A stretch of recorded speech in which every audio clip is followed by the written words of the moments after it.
Grabe yan, no? Ito yung pinakamahirap yaksan.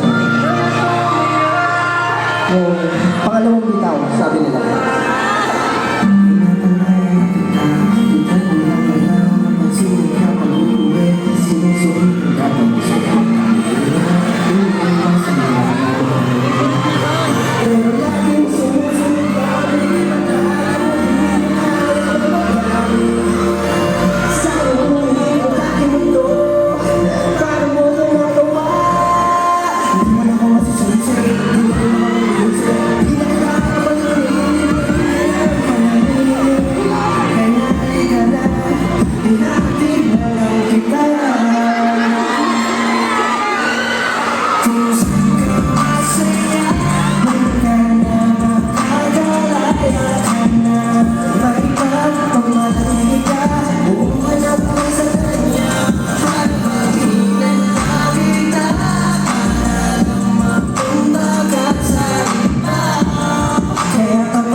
You would always forgive.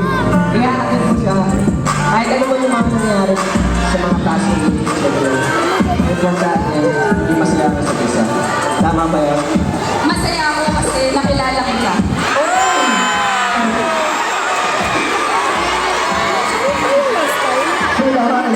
Yeah. So, syempre kilala kita. Pero ano ngayon mo pakilala ko ulit? Audrey. Ayun, Audrey. So, alam mo si Audrey, lagi siya yung sa mga events ko. Kaya nung nakita ko siya, uy, parang kami nalilan. And, ewan ko gusto niya ipakilala sa sarili niya, pero may gusto ko masabihin. Thank you so much for giving us your music. Kasi hindi mo alam kung gaano kami kayo-inspire everyone.